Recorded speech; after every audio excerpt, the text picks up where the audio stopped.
नमस्कार दोस्तों, board exam 2022 के लिए इसके पिछले वीडियो में मैंने साइंस से कुछ इंपॉर्टेंट प्रश्न बताया था, तो कुछ मेरे भाई ने कमेंट किए थे कि सर आंसर भी अपलोड कर दीजिए। तो चलिए इस वीडियो में सारे प्रश्न का आंसर लेकर आया हूँ। वीडियो शुरू करने से पहले आप यदि मेरे चैनल पर नए हैं तो प्लीज चैनल को सब्सक्राइब कर देना और बेल आइकन को प्रेस कर देना। तो आइए वीडियो शुरू कर लेते हैं। तो चलिए पहला नंबर प्रश्न है बायोलॉजी से, भोजन क्या है। तो चलिए आपका उत्तर यहाँ पे है, वे सभी आवश्यक पदार्थ जो किसी जीव के शरीर में अवशोषित होने के पश्चात शरीर की रचना एवं टूट फूट की मरम्मत, वृद्धि एवं विकास, जनन क्षमता का विकास, ऊर्जा उत्पादन तथा जैविक क्रियाओं का संचालन और नियमन आदि कार्य करते हैं, परंतु जीव शरीर को कोई हानि नहीं पहुँचाते हैं, भोजन कहलाते हैं। 2 नंबर प्रश्न है, प्रकाश संश्लेषण क्या है। तो चलिए आपका दूसरा नंबर प्रश्न का यहाँ पे उत्तर है, पेड़ पौधों द्वारा कार्बन डाइऑक्साइड, जल एवं पर्ण हरित के माध्यम से सूर्य के प्रकाश की उपस्थिति में ग्लूकोज का संश्लेषण करना प्रकाश संश्लेषण कहलाता है। 3 नंबर प्रश्न है, स्वपोषी पोषण तथा विषमपोषी पोषण में अंतर लिखे। तो चलिए 3 नंबर प्रश्न का यहाँ पे उत्तर है, स्वपोषी पोषण और विषमपोषी पोषण में अंतर है। स्वपोषी पोषण में 1 नंबर में है, यह केवल हरे पेड़ पौधे में होता है। विषमपोषी पोषण में 1 नंबर में है, यह हरे पेड़ पौधे के अतिरिक्त अन्य सभी जीवों में होता है। 2 नंबर में इसमें है, इसके लिए कार्बन डाइऑक्साइड, सूर्य का प्रकाश एवं जल आवश्यक है। इसके लिए सूर्य का प्रकाश, कार्बन डाइऑक्साइड इत्यादि अनिवार्य नहीं है। 3 नंबर में है, इसमें भोजन के पाचन की आवश्यकता नहीं होती है। इसमें भोजन के पाचन की आवश्यकता होती है। 4 नंबर प्रश्न है, हमारे आमाशय में अम्ल की क्या भूमिका है। चलिए उत्तर में आपका हो जाएगा 1 नंबर में है, आमाशय में पाए जाने वाले एंजाइम भोजन का पाचन अम्लीय माध्यम में करते हैं। आमाशय में अम्ल भोजन को अम्लीय बनाता है ताकि जठर रस में पाए जाने वाले एंजाइम उसे पचा सके। 2 नंबर में है, भोजन के साथ बहुत से रोगाणु भी आ सकते हैं जो अम्ल के प्रभाव में मर जाते हैं। चलिए आपका 5 नंबर प्रश्न है, पाचन एंजाइमों का क्या कार्य है। चलिए आपका यहाँ पे उत्तर हो जाएगा, एंजाइम उत्प्रेरक क्रिया द्वारा भोजन के जटिल अवयवों को सरल भागों में खंडित कर देते हैं, जिससे वे घुलनशील हो जाते हैं और शरीर में उनका अवशोषण हो जाता है। चलिए अगला प्रश्न है 6 नंबर, मनुष्य में कार्बन डाइऑक्साइड और ऑक्सीजन का परिवहन कैसे होता है। तो चलिए हमारा उत्तर है यहाँ पर, मनुष्य एक जटिल शारीरिक रचना वाला विकसित प्राणी है, अतः साधारणतः विस्तरण क्रिया द्वारा इसके फेफड़ों के बीच गैसीय विनिमय संभव नहीं है। कूपिका भित्तियों में पाए जाने वाले रक्त का श्वसन वर्णक हीमोग्लोबिन ऑक्सीजन से संयुक्त होकर ऑक्सी हीमोग्लोबिन बन जाता है। यह ऑक्सीजन को उपयोग स्थल तक छोड़कर पुनः हीमोग्लोबिन बन जाता है। यह रक्त में घुलित कार्बन डाइऑक्साइड को भी लाकर कूपिकाओं में छोड़ता है। फेफड़ों के पिचकने पर कार्बन डाइऑक्साइड स्वतः बाहर निकल जाती है।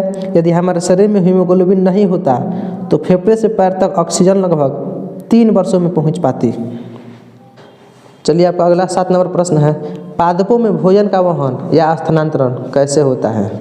तो चलिए आपका यहाँ पर उत्तर है, पौधों में भोजन का वहन पत्तियों से प्रारंभ होकर फ्लोएम वाहिनियों द्वारा पूरे पादप शरीर में होता है।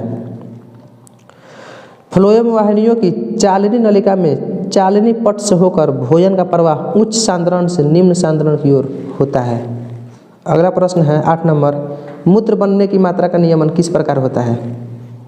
चलिए आपका उत्तर हो जाएगा यहाँ पर, मूत्र बनने की मात्रा का नियमन उत्सर्जी पदार्थों के सांद्रण, जल की मात्रा, तंत्रिकीय आवेश तथा उत्सर्जी पदार्थों की प्रकृति द्वारा होता है।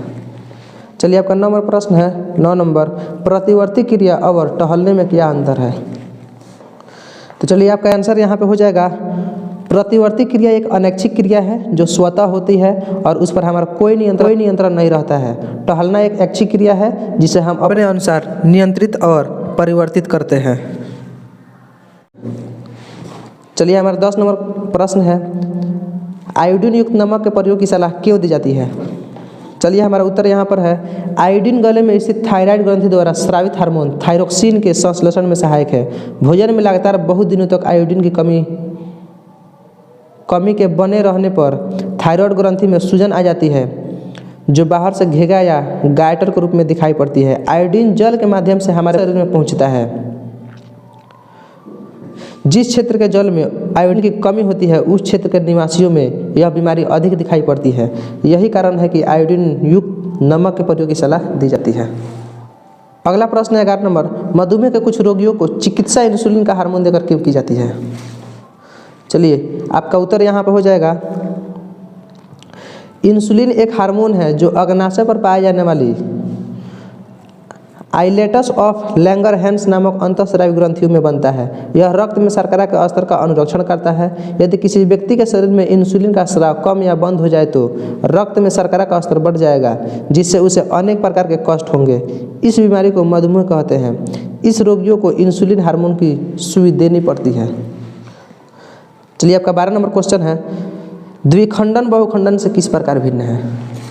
तो चलिए आपका द्विखंडन और बहुखंडन में अंतर है। 1 नंबर में द्विखंडन में देखिए, इस विधि में एक कोशिका 2 अनुजात कोशिकाओं में समान रूप से विभाजित होती है। बहुखंडन में 1 नंबर में है, इसमें एक कोशिका बहुत सी कोशिकाओं में समान रूप से विभाजित होती है। 2 नंबर में है द्विखंडन में, यह सामान्य परिस्थितियों में होता है। इसमें 2 नंबर में है, यह विषम परिस्थितियों के उपरांत होता है। 3 नंबर में है, यह एक तल में होता है। इसमें 3 नंबर में यह विभिन्न तलों में होता है। अगला प्रश्न है 13 नंबर, परागण क्रिया निषेचन से किस प्रकार भिन्न है। चलिए आपका उत्तर यहाँ पर हो जाएगा, परागण क्रिया में परागकण मादा जनन अंग स्त्रीकेसर के वर्तिकाग्र तक पहुँचते हैं, परंतु निषेचन क्रिया में 2 नर युग्मक स्त्रीकेसर के अंडाशय में उपस्थित मादा युग्मकों से संयुक्त होते हैं और युग्मनज बनाते हैं।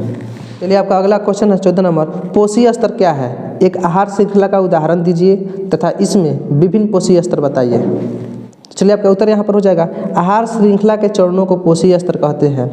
इन अलग अलग चरणों पर स्थित जीवों के पोषण की प्रकृति भिन्न भिन्न होती है। इसके लिए निम्नांकित आहार श्रृंखला के उदाहरण के रूप में लेते हैं। जैसे हमारा बाज जो है सांप को खाता है, सांप मेढक को खाता है, मेढक टिड्डा को, और टिड्डा जो है घास को खाता है। 15 नंबर, ओजोन क्या है, यह किसी पारितंत्र को किस प्रकार प्रभावित करती है। तो आपका उत्तर यहीं पर है, ओजोन ऑक्सीजन का एक समस्थानिक है। इसके एक अणु में ऑक्सीजन के 3 परमाणु होते हैं। सूर्य की पराबैंगनी किरणों के प्रभाव से ऑक्सीजन अपने परमाणुओं में टूट जाती है तथा प्रत्येक परमाणु ऑक्सीजन से संयुक्त होकर ओजोन का अणु बनाता है। ओजोन सूर्य से पृथ्वी तक आने वाले घातक पराबैंगनी विकिरणों को सोख लेती है तथा उन्हें पृथ्वी तक नहीं पहुँचने देती है। इस प्रकार यह पृथ्वी के पारितंत्रों के लिए सुरक्षा छतरी का कार्य करती है। पराबैंगनी विकिरण जीवन के लिए अत्यंत हानिकारक होता है। इससे त्वचा का कैंसर, मोतियाबिंद आदि भयानक बीमारियां होती है। यह पौधों की पत्तियों को क्षतिग्रस्त कर देता है। अगला आपका प्रश्न है 16 नंबर, बायोलॉजी का लास्ट है, पारितंत्र में अपमार्जकों की क्या भूमिका है। तो चलिए आपका उत्तर यहाँ पर हो जाएगा, अपमार्जक पर्यावरण में पदार्थों के चक्रण में महत्वपूर्ण भूमिका निभाते हैं। यदि अपमार्जक न हो तो पृथ्वी की सतह पर अपशिष्ट या कचरों का ढेर लग जाएगा। सभी जैव भू रसायन चक्र बाधित होने लगेंगे तथा पर्यावरण का प्राकृतिक संतुलन अस्थायी रूप से समाप्त हो जाएगा। 17 नंबर, तो चलिए 17 नंबर से आपका केमिस्ट्री चालू हो रहा है। केमिस्ट्री का पहला क्वेश्चन यहाँ से है 17 नंबर से। पहला क्वेश्चन है, वायु में जलाने से पहले मैग्नीशियम रिबन को साफ क्यों किया जाता है। तो चलिए आपका उत्तर यहाँ पर है, मैग्नीशियम धातु सामान्य ताप पर नम वायु की उपस्थिति में मैग्नीशियम ऑक्साइड बनाता है जो मैग्नीशियम रिबन के ऊपरी सतह पर जमा रहता है। इसलिए इसे वायु में जलाने से पहले सरेश पत्र यानी रिगमाल से रगड़कर साफ कर दिया जाता है ताकि आसानी से ऑक्सीजन से संयोग कर सके। चलिए 18 नंबर प्रश्न है, जब लोहे की कील को कॉपर सल्फेट के विलयन में डुबोया जाता है तो विलयन का रंग क्यों बदल जाता है। तो चलिए आपका उत्तर यहाँ पर है, लोहे की कील कॉपर सल्फेट के विलयन से कॉपर को विस्थापित कर देता है और आयरन सल्फेट बनाता है। आयरन सल्फेट बनने के कारण कॉपर सल्फेट का गहरा नीला रंग मलिन हो जाता है और हल्के रंग में बदल जाता है। तो चलिए आपका 19 नंबर प्रश्न है, संतुलित रासायनिक समीकरण क्या है। रासायनिक समीकरण को संतुलित करना क्यों आवश्यक है। चलिए आपका उत्तर यहाँ पर है, वैसे रासायनिक समीकरण जिसमें अभिकारकों और उत्पादों के प्रत्येक तत्व के परमाणुओं की संख्या बराबर होती है उसे संतुलित रासायनिक समीकरण कहते हैं। द्रव्यमान संरक्षण के नियम के अनुसार रासायनिक अभिक्रियाओं में अभिकारकों एवं उत्पादों के द्रव्यमान समान होते हैं, इसलिए अभिकारकों एवं उत्पादों के द्रव्यमान को समान करने के लिए समीकरण को संतुलित करना आवश्यक है। आपका 20 नंबर प्रश्न है, लोहे की वस्तुओं को हम पेंट क्यों करते हैं। तो चलिए इसका उत्तर आप लोग लिख लीजिए, हम बोल दे रहे हैं। चलिए लिखिए, लोहे की वस्तुएं जल या नमी से या ऑक्सीजन से अभिक्रिया करती है तो उसमें जंग लगने लगता है। इससे लोहे की बनी वस्तुओं का संक्षारण होने लगता है। लोहे का संक्षारण आज सबसे अधिक गंभीर समस्या है, इसलिए लोहे की वस्तु को संक्षारण से बचाने के लिए उस पर पेंट कर दिया जाता है। चलिए अगला हमारा 21 नंबर प्रश्न है, द्विविस्थापन अभिक्रिया किसे कहते हैं। तो चलिए इसका उत्तर यहाँ पर है, जब दो यौगिक अपने आयनों की अदला बदली करके दो नए यौगिकों का निर्माण करता है तब उसे द्विविस्थापन अभिक्रिया कहते हैं। अगला प्रश्न है, रेडॉक्स अभिक्रिया किसे कहते हैं? तो चलिए इसका आंसर यहाँ पर है, उपचयन एवं अपचयन अभिक्रिया को संयुक्त रूप से रेडॉक्स अभिक्रिया कहते हैं। चलिए अगला प्रश्न है, अम्ल एवं क्षारक में अंतर लिखिए। तो चलिए आपका उत्तर यहाँ पर हो जाएगा, अम्ल और क्षारक में अंतर यहाँ पर है। अम्ल में 1 नंबर में है, इसका स्वाद खट्टा होता है। क्षारक में है 1 नंबर में, इसका स्वाद खारा होता है। 2 नंबर में है अम्ल में, यह नीले लिटमस पत्र को लाल कर देता है, और इसमें है यह लाल लिटमस पत्र को नीला करता है। 3 नंबर में है, यह मेथिल ऑरेंज को लाल कर देता है, और इसमें यह मेथिल ऑरेंज को पीला कर देता है। और 4 नंबर में है, यह जल में विलय होकर हाइड्रोजन आयन H+ देता है, और यह जल में विलय होकर हाइड्रोजन आयन OH- देता है। यह क्षारक को उदासीन कर देता है, यह अम्ल को उदासीन कर देता है। इसका pH का मान 7 से कम होता है, इसका pH मान 7 से अधिक होता है। अगला क्वेश्चन है हमारा 24 नंबर, क्षारक एवं क्षार में अंतर लिखे। तो चलिए आपका यहाँ पर आंसर है, क्षारक और क्षार में अंतर है। क्षारक में पहला नंबर में है, सभी क्षारक जल में विलय नहीं होते हैं। क्षार में है 1 नंबर में, सभी क्षार जल में विलय होते हैं। इसमें 2 नंबर में है, सभी क्षारक क्षार नहीं होते हैं, और इसमें 2 नंबर में है, सभी क्षार क्षारक होते हैं। चलिए आपका 25 नंबर प्रश्न है, पीतल एवं तांबे के बर्तनों में दही एवं खट्टे पदार्थ क्यों नहीं रखने चाहिए? तो चलिए आपका उत्तर यहाँ पे है, दही एवं खट्टे पदार्थों में अम्ल होता है। अम्ल धातुओं से अभिक्रिया कर लवण एवं हाइड्रोजन गैस बनाते हैं, जिससे पदार्थ खाने योग्य नहीं रहता है। साथ ही दही एवं खट्टे पदार्थों को तांबे के बर्तनों में रखा जाएगा तो अम्ल की क्रिया के कारण बर्तन संक्षारित हो जाएगा। चलिए अगला प्रश्न है आपका 26 नंबर, अम्ल का जलीय विलयन क्यों विद्युत का चालन करता है? तो चलिए आपका उत्तर यहाँ पर हो जाएगा, अम्ल जल में घुलकर आयनों धन एवं ऋण का निर्माण करता है, इसलिए अम्ल का जलीय विलयन विद्युत का चालन करता है। 27 नंबर प्रश्न है आपका, उस पदार्थ का नाम बताइए जो क्लोरीन से क्रिया करके विरंजक चूर्ण बनाता है। तो इसका उत्तर बहुत ही आसान है, आप लोग लिख लीजिए, बुझा हुआ चूना।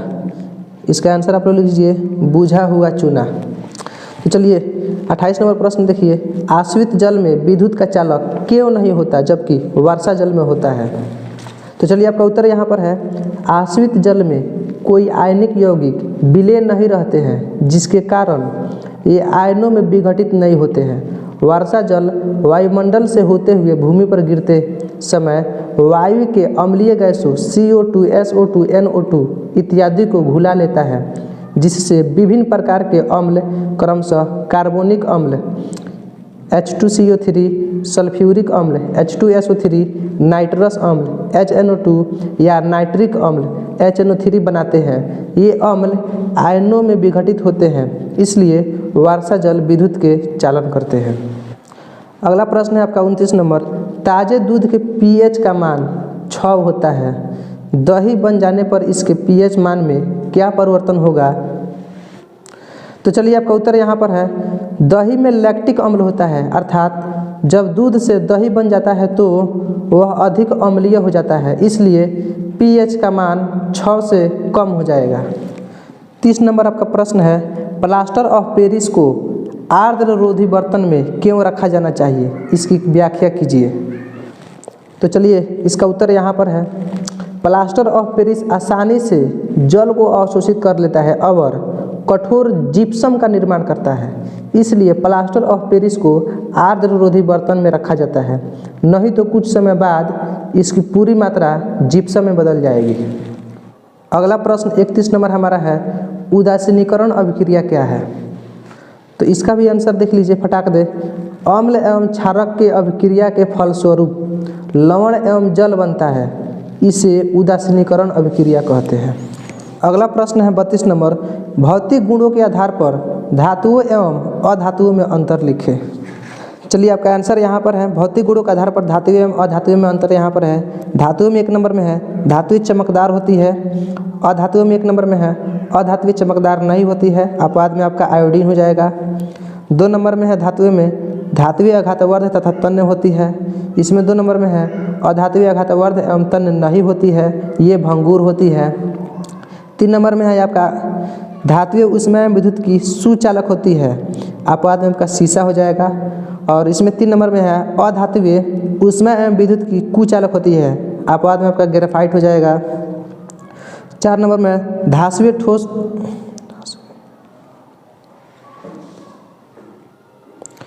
चलिए 4 नंबर में है धात्विक ठोस होती है, अपवाद में आपका पारा हो जाएगा। और इसमें अधात्विक ठोस एवं गैस होती है, अपवाद में आपका ब्रोमीन हो जाएगा। 5 नंबर में धातुओं के गलनांक एवं क्वथनांक उच्च होते हैं। और इसमें हमारा 5 नंबर में है अधातुओं के गलनांक एवं क्वथनांक निम्न होते हैं। चलिए 33 नंबर प्रश्न है खनिज एवं अयस्क में अंतर लिखें। तो चलिए खनिज और अयस्क में अंतर यहाँ पर है। 1 नंबर में है खनिज में भूपरपट्टी में प्राकृतिक रूप से पाए जाने वाले तत्वों या यौगिकों को खनिज कहते हैं। और अयस्क में 1 नंबर में है वे खनिज जिनसे धातुएं आसानी से तथा कम खर्च में प्राप्त की जा सकती है, अयस्क कहते हैं। 2 नंबर में है सभी खनिजों में धातु की प्रतिशत मात्रा एक समान नहीं होती है। और इसमें 2 नंबर है सभी अयस्कों में धातु की प्रतिशत मात्रा पर्याप्त होती है। 3 नंबर में है खनिजों में कुछ अशुद्धियाँ होती है जो धातु के निष्कर्षण में बाधा डालती है। और इसमें 3 नंबर में है अयस्कों में अशुद्धियाँ नहीं के बराबर होती है। 4 नंबर में है सभी खनिजों से धातु का निष्कर्षण नहीं हो सकता है। और इसमें 4 नंबर में है सभी अयस्कों से धातु का निष्कर्षण हो सकता है। और लास्ट 5 नंबर है सभी खनिज अयस्क नहीं है। और इसमें 5 नंबर में है सभी अयस्क खनिज हैं। चलिए हमारा 34 नंबर प्रश्न है भर्जन एवं निस्तापन में अंतर लिखे। तो चलिए आपका भर्जन एवं निस्तापन में यहाँ पे अंतर है। 1 नंबर में देख लीजिए भर्जन में है इसमें अयस्क को वायु की उपस्थिति में गर्म किया जाता है। और इसमें 1 नंबर में है निस्तापन में इसमें अयस्क को सीमित वायु की उपस्थिति में गर्म किया जाता है। 2 नंबर में है यह प्रायः सल्फाइड अयस्क के लिए प्रयुक्त होता है। इसमें 2 नंबर में है यह प्रायः कार्बोनेट अयस्क के लिए प्रयुक्त होता है। 3 नंबर में है इस विधि से अयस्क ऑक्सीकृत हो जाते हैं। इसमें 3 नंबर में है इस विधि से अयस्कों का निर्जलीकरण हो जाता है और वे स्पंज की तरह हो जाते हैं। चलिए 35 नंबर प्रश्न है सोडियम को किरोसिन तेल में डुबोकर क्यों रखा जाता है। तो चलिए आपका उत्तर यहाँ पर है सोडियम सामान्य ताप पर नमी एवं हवा के ऑक्सीजन के साथ तेजी से अभिक्रिया करती है और सोडियम ऑक्साइड बना देती है। सोडियम किरोसिन तेल में न तो घुलती है और न ही कोई अभिक्रिया करती है, इसलिए सोडियम को किरोसिन तेल में डुबोकर रखा जाता है। 36 नंबर आपका प्रश्न है लोहे को जंग से बचाने के लिए 2 तरीके बताइए। तो चलिए यहाँ पर आपका उत्तर है 2 विधियाँ निम्नलिखित है। पहला नंबर में है यशद लेपन करना और दूसरा में है पेंट करना। चलिए 37 नंबर प्रश्न आपका है संतृप्त हाइड्रोकार्बन और असंतृप्त हाइड्रोकार्बन में अंतर लिखें।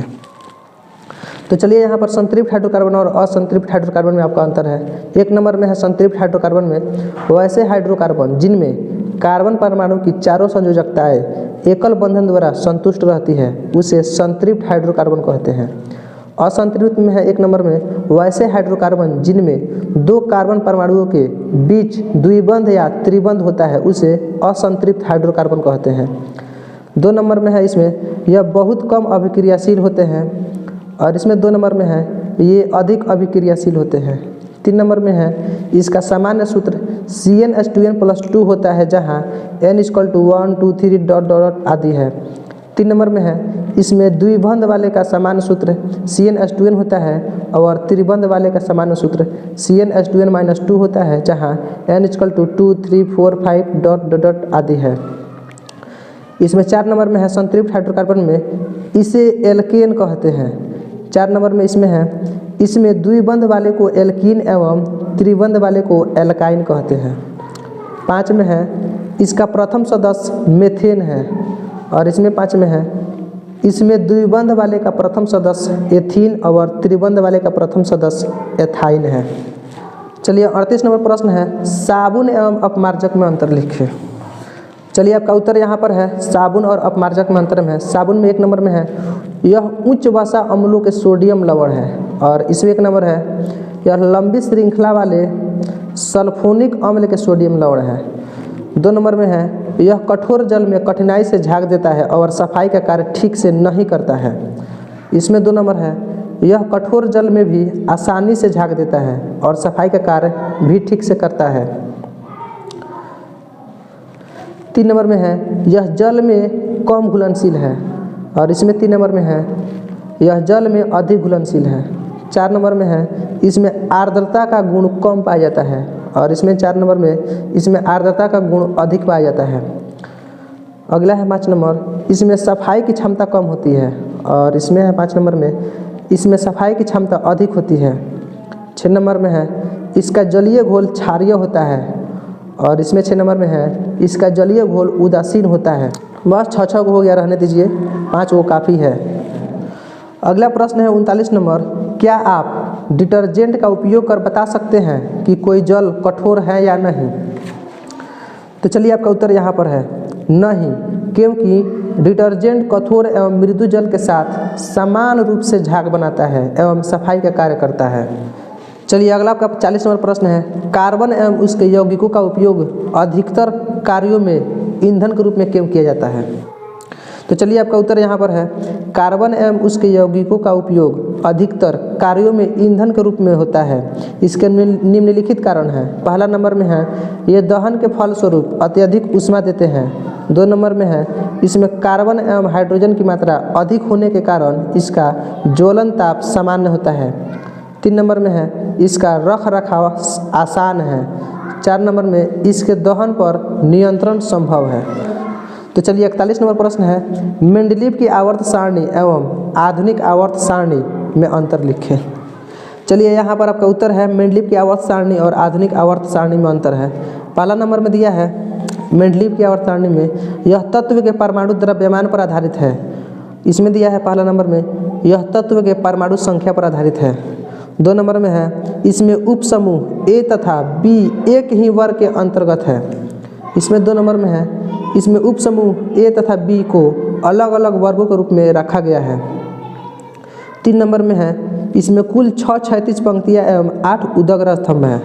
इसमें 3 नंबर में है, इसमें कुल 7 क्षैतिज पंक्तियाँ एवं 18 उदग्र स्तंभ हैं। 4 नंबर में है, इसमें अक्रिय गैस का कोई स्थान नहीं है। 4 नंबर में है, इसमें अक्रिय गैस को 18वें समूह में रखा गया है।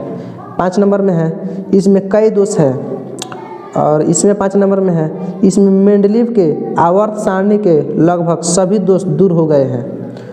6 नंबर में है, इसमें यह आवर्त सारणी का छोटा रूप है और यहाँ पर लास्ट आपका है, यह आवर्त सारणी का दीर्घ रूप है। तो चलिए यहाँ पर 41 तक आपका केमिस्ट्री था। अब यहाँ 42 से आपका फिजिक्स का क्वेश्चन शुरू हो रहा है। यहाँ से आपका पहला फिजिक्स का क्वेश्चन है, प्रकाश का परावर्तन क्या है, इसके नियमों को लिखें। तो चलिए इसका उत्तर आप लोग लिख लीजिए, हम बोल दे रहे हैं। चलिए लिखे लो, जब प्रकाश की किरणें किसी अपारदर्शी वस्तु से टकराकर पुनः उसी माध्यम में लौट जाती है तो उसे प्रकाश का परावर्तन कहते हैं। प्रकाश के परावर्तन के 2 नियम होते हैं। पहला नंबर में लिखिए, आपतन कोण परावर्तन कोण के बराबर होता है और दूसरा में लिखिए, आपतित किरण, परावर्तित किरण और आपतन बिंदु पर डाला गया लंब तीनों एक ही तल में होता है। चलिए आपका 43 नंबर प्रश्न है, वास्तविक प्रतिबिंब तथा आभासी प्रतिबिंब में अंतर लिखें। तो चलिए यहाँ पर हमारा वास्तविक प्रतिबिंब और आभासी प्रतिबिंब में यहाँ पर अंतर है। वास्तविक प्रतिबिंब में 1 नंबर में है, यह किरणों के वास्तविक कटान से बनता है, यह किरणों के काल्पनिक कटान से बनता है। 2 नंबर में है, यह प्रतिबिंब हमेशा उल्टा बनता है। इसमें 2 नंबर में है, यह प्रतिबिंब हमेशा सीधा बनता है। 3 नंबर है, इस प्रतिबिंब को पर्दा पर उतारा जा सकता है और 3 नंबर इसमें है, इस प्रतिबिंब को पर्दे पर नहीं उतारा जा सकता है। और 4 नंबर में है, यह दर्पण के सामने बनता है और इसमें 4 नंबर में है, यह दर्पण के पीछे बनता है। 44 नंबर है, अवतल दर्पण एवं उत्तल दर्पण में अंतर लिखें। तो चलिए हमारा अवतल दर्पण और उत्तल दर्पण में यहाँ पे हमारा अंतर है। 1 नंबर में है, अवतल दर्पण की परावर्तक सतह धंसी रहती है। उत्तल दर्पण में है, उत्तल दर्पण की परावर्तक सतह उभरी रहती है। 2 में है, अवतल दर्पण का फोकस वास्तविक होता है और इसमें 2 नंबर है, उत्तल दर्पण का फोकस काल्पनिक होता है। चलिए 3 नंबर में हमारा है अवतल दर्पण में अवतल दर्पण वास्तविक एवं काल्पनिक दोनों प्रकार के प्रतिबिंब का निर्माण करता है। इसमें 3 नंबर में है उत्तल दर्पण केवल काल्पनिक प्रतिबिंब ही निर्माण करता है। 4 नंबर में है अवतल दर्पण द्वारा बना प्रतिबिंब वस्तु के आकार से बड़ा या छोटा या बराबर होता है। और उत्तल दर्पण में है उत्तल दर्पण द्वारा बना प्रतिबिंब वस्तु के आकार से छोटा बनता है। 5 नंबर में है इसे अभिसारी दर्पण कहते हैं और इसमें उत्तल दर्पण में 5 नंबर में है इसे अपसारी दर्पण कहते हैं। चलिए हमारा 45 नंबर प्रश्न है अवतल दर्पण का उपयोग हजामती दर्पण के रूप में क्यों किया जाता है। चलिए तो इसका आप लोग आंसर लिख लीजिए, हम बोल दे रहे हैं। लिखिए, बड़े वक्रता त्रिज्या वाले अवतल दर्पण के सामने जब हम अपना चेहरा ले जाते हैं तो हमारे चेहरे का सीधा बड़ा तथा काल्पनिक प्रतिबिंब बनता है, जिससे छोटी छोटी दाढ़ी भी बड़ी दिखाई पड़ती है, जिससे दाढ़ी बनाने में सुविधा होती है। इसलिए अवतल दर्पण का उपयोग हजामती दर्पण के रूप में किया जाता है। चलिए हमारा अगला नंबर प्रश्न है 46 नंबर उत्तल दर्पण का उपयोग साइड मिरर के रूप में क्यों किया जाता है। तो चलिए इसका भी आप लोग उत्तर लिख लीजिए। लिखिए, उत्तल दर्पण किसी भी वस्तु का हमेशा सीधा प्रतिबिंब बनाता है। वस्तु की तुलना में प्रतिबिंब बहुत छोटा बनता है लेकिन विस्तृत दृष्टि क्षेत्र बनता है, जिसके कारण पीछे से आ रही सवारी स्पष्ट दिखाई पड़ती है, जिससे साइड देने में सुविधा होती है। इसलिए उत्तल दर्पण का उपयोग साइड मिरर के रूप में किया जाता है। अगला हमारा 47 नंबर प्रश्न है स्नेल का नियम किसे कहते हैं। तो चलिए आपका उत्तर यहाँ पे है प्रकाश के किसी विशेष रंग के लिए आपतन कोण की ज्या तथा अपवर्तन कोण की ज्या का अनुपात किन्हीं दो माध्यमों के लिए एक नियतांक होता है। इस नियम को स्नेल का नियम कहते हैं। आपका अगला प्रश्न है प्रकाश का अपवर्तन किसे कहते हैं। चलिए इसका आंसर आपका यहाँ पे है प्रकाश जब एक माध्यम से दूसरी माध्यम में प्रवेश करता है तब प्रकाश की दिशा में परिवर्तन को प्रकाश का अपवर्तन कहते हैं। चलिए हमारा 49 नंबर प्रश्न है उत्तल लेंस तथा अवतल लेंस में अंतर लिखें। तो चलिए आपका आंसर यहाँ पे है उत्तल लेंस और अवतल लेंस में अंतर यहाँ पे है। 1 नंबर में है उत्तल लेंस में किनारे पर पतला लेकिन बीच में मोटा होता है। अवतल लेंस में 1 नंबर में है किनारे पर मोटा एवं बीच में पतला होता है। 2 नंबर में है उत्तल लेंस द्वारा वास्तविक एवं काल्पनिक दोनों प्रकार के प्रतिबिंब बनते हैं। 2 नंबर में है अवतल लेंस द्वारा केवल काल्पनिक प्रतिबिंब ही बनता है। 3 नंबर में है उत्तल लेंस का फोकस वास्तविक होता है और इसमें 3 नंबर है अवतल लेंस का फोकस काल्पनिक होता है।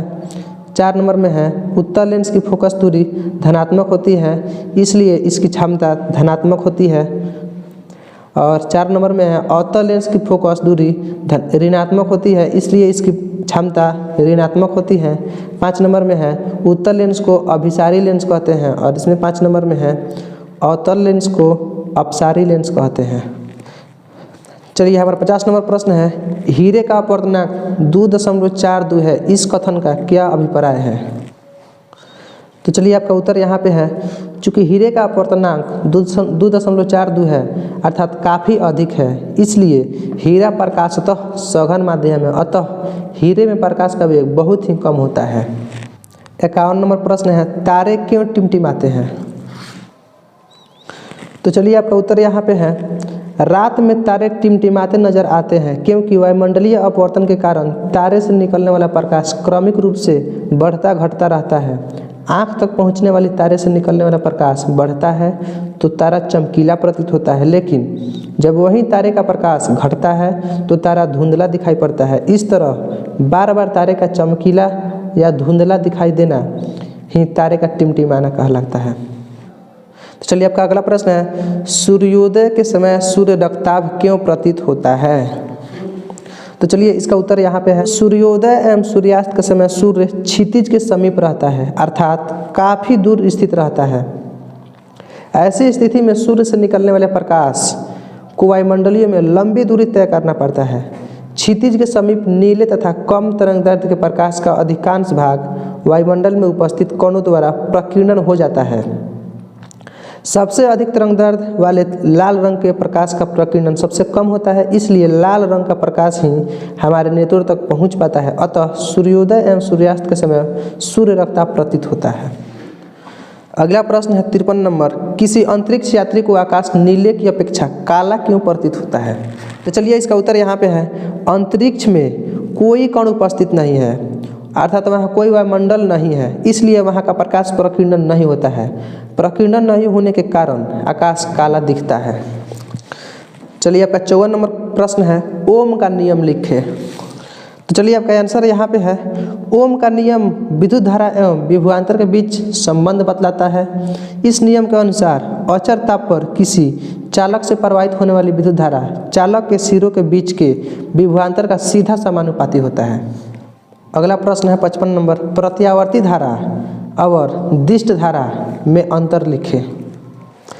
चलिए आपका यहाँ उत्तर है, प्रतिवर्ती धारा एवं दिष्ट धारा में अंतर यहाँ पे है। 1 नंबर में है, प्रतिवर्ती धारा में धारा का मान तथा दिशा समय के साथ दोनों बदलता है, और दिष्ट धारा में 1 नंबर में है, केवल धारा का मान बदलता है, अर्थात दिष्ट धारा एक ही दिशा में बहती है। 2 नंबर में है, इसे आसानी से उत्पन्न किया जा सकता है, इसमें 2 नंबर में है, इसे उत्पन्न करने में कठिनाई होती है। 3 नंबर में है, इसे आसानी से डीसी में बदला जा सकता है, और 3 नंबर में है, इसे एसी में बदलने के लिए काफ़ी कठिनाई होती है। 4 नंबर में है, यह डीसी की अपेक्षा अधिक घातक होता है, और इसमें 4 नंबर में है, यह एसी की अपेक्षा कम घातक होता है। 5 नंबर में है, यह चालक के सतह पर प्रभावित होता है, और इसमें 5 नंबर में है, यह चालक के अंदर से प्रभावित होता है। चलिए आपका 56 नंबर प्रश्न है, फ्लेमिंग का वाम हस्त नियम लिखे। तो चलिए आपका उत्तर यहाँ पे है, अपने बाएं हाथ की तर्जनी माध्यमा एवं अंगूठे को परस्पर लंबवत इस प्रकार फैलाएं कि यदि तर्जनी चुंबकीय क्षेत्र की दिशा एवं मध्यमा धारा की दिशा को दर्शाता है तो अंगूठा धारावाही चालक पर लगे बल की दिशा को व्यक्त करेगा। चलिए 57 नंबर प्रश्न है, किसी विद्युत परिपथ में लघुपथन कब होता है? तो चलिए आपका आंसर यहाँ पे है, जब जीवित तार एक उदासीन तार आपस में संपर्क में आते हैं तो लघुपथन की घटना होती है। यह तभी होता है जब या तो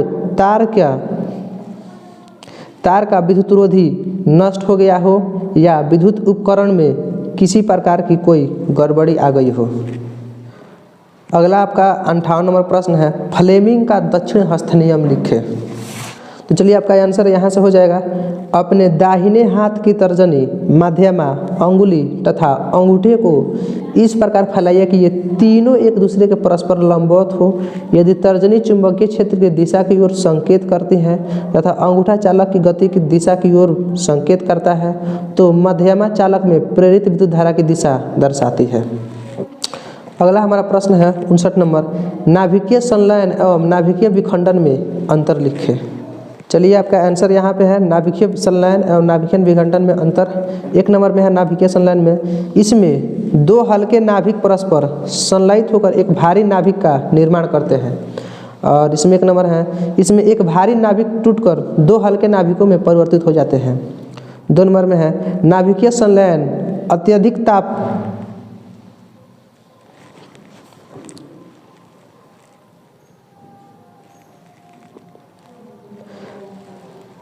चलिए इसमें 2 नंबर में है, नाभिकीय संलयन अत्यधिक ताप लगभग 4 × 10⁶ डिग्री सेल्सियस पर संपन्न होती है। इसमें 2 नंबर में है, नाभिकीय विखंडन की क्रिया ताप से स्वतंत्र होती है। 3 नंबर में है, नाभिकीय संलयन प्रोटॉन द्वारा प्रेरित होता है, और 3 नंबर इसमें है, नाभिकीय विखंडन न्यूट्रॉन द्वारा प्रेरित होता है। 4 नंबर में है, नाभिकीय संलयन श्रृंखला अभिक्रिया नहीं है, इसमें है नाभिकीय विखंडन एक श्रृंखला अभिक्रिया है। 5 नंबर में है, नाभिकीय संलयन में भाग लेने वाले कण का वेग अति उच्च होता है, और लास्ट हमारा 5 नंबर में है, इसमें नाभिकीय विखंडन की क्रिया मंद वेग वाले न्यूट्रॉन द्वारा कराया जाता है। चलिए आपका 60 नंबर प्रश्न है, जीवाश्मी ईंधन की क्या हानियाँ हैं? तो चलिए आपका उत्तर यहाँ पे है, 1 नंबर में है, जीवाश्मी ईंधन पृथ्वी तल से नीचे पाया जाता है। काफ़ी लंबे समय के बाद लंबी प्रक्रिया द्वारा यह ईंधन प्राप्त किया जाता है, अर्थात काफ़ी खर्चीला है। यह ईंधन ऊर्जा का अनवीकरणीय स्रोत है।